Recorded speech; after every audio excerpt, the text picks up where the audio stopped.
Hey hello everyone, welcome to our GST academy. मैं हूं Harshika and आज हम डिस्कस करेंगे कैश बिल इन जीएसटी। तो बहुत सारे लोगों की क्वेरीज़ रहती हैं कि जीएसटी में कैश बिल जो है वो कितने का रेज़ कर सकते हैं, तो कितना कैश में हम बिलिंग कर सकते हैं जीएसटी में।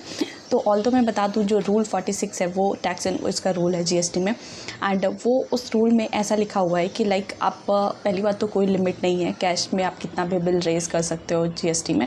बट इन केस अगर आप 50,000 से ज़्यादा की बिलिंग कर रहे हैं कैश में, तो वहाँ पे आपको मेंशन करना होगा नेम, जिस पर्सन का जो रिसिपिएंट है, नेम ऑफ़ द रिसिपिएंट, उसका एड्रेस कहाँ है, आप गुड्स को कहाँ डिलीवर कर रहे हो, एंड वो स्टेट, जिस स्टेट में आप गुड्स डिलीवर कर रहे हो, एंड स्टेट का कोड। तो ये सारी चीज़ें आपको मेंशन करनी होगी। मतलब सिंपली आप जस्ट रिसिट्स में जो बिलिंग है उसमें सिर्फ कैश डाल के बिल नहीं काट सकते। अगर इन केस आप 50,000 से ऊपर का अगर आप बिल काट रहे हो, तो एटलीस्ट रिसिपिएंट का जो है वो पूरा डिटेल आप दीजिए, उसका नाम दीजिए, उसका एड्रेस दीजिए, गुड्स कहाँ भिजवा रहे हैं, किस स्टेट में भिजवा रहे हैं, और स्टेट का आपको कोड भी मेंशन करना होगा 50,000 से ऊपर की अगर आप बिलिंग कर रहे हैं तो।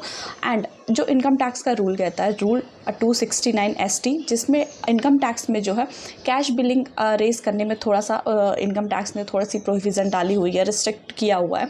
तो वहाँ पे क्या होता है कि अगर आप 2 लाख से ज़्यादा की बिलिंग आप कैश में कर रहे हैं, तो आपके ऊपर सेम इक्वल अमाउंट की जो है वो पेनल्टी लग सकती है। तो अगर आप फॉर एग्जांपल अगर आप 2.5 लाख की बिलिंग कैश में कर रहे हो, तो आपके ऊपर 2.5 लाख की पेनल्टी लगेगी, मतलब 100% की पेनल्टी है। तो आपको इनकम टैक्स के अकॉर्डिंगली, इनकम टैक्स 269 ST का जो सेक्शन है उसके हिसाब से आपको 2 लाख से ज़्यादा की जो बिलिंग है वो कैश में नहीं करनी है। ऑल्दो अगर आप अकाउंट पे चेक से ले रहे हो, इलेक्ट्रॉनिक मोड से ले रहे हो, तो आप कितना भी पैसा, कितनी भी बिलिंग कर सकते हो, उसमें कोई इशू नहीं है। बट 2 लाख से ज़्यादा की बिलिंग आपको कैश में नहीं करनी है as per income tax rule. Although GST में ऐसा कोई रूल नहीं है, बट 50,000 से अगर आप ऊपर की बिलिंग कर रहे हैं तो आपको सिर्फ नेम, एड्रेस, रिसिपिएंट का, आप कहाँ गुड्स भेज रहे हैं, किस स्टेट में भेज रहे हैं, स्टेट का कोड, ये सारी चीज़ें मेंशन करनी होती है। बट मेक श्योर कि अगर आप किसी को भी बिलिंग कर रहे हैं, कोई भी अनरजिस्टर्ड पर्सन है, अगर आप उसको बिलिंग कर रहे हो, तो 2 लाख से ज़्यादा की बिलिंग जो है वो कैश में नहीं करिए। अदरवाइज़ क्योंकि बिलिंग आप कर रहे हैं तो पेनल्टी आपके ऊपर लगेगी, 100% की पेनल्टी लगेगी। तो आई थिंक कि आपको कैश बिलिंग के रिगार्डिंग का जो प्रोविज़न है वो आपको समझ में आ गया होगा, एंड जो भी आपकी क्वेरी है वो रिजॉल्व हो गई होगी। सो इनकम टैक्स के रूल्स को, जो इनकम टैक्स का सेक्शन है 269 ST, इसको भी फॉलो करना बहुत ज़्यादा मैंडेटरी है, क्योंकि इनकम टैक्स के प्रोविज़न आपके ऊपर लगेंगे एंड पेनल्टी भी लग सकती है।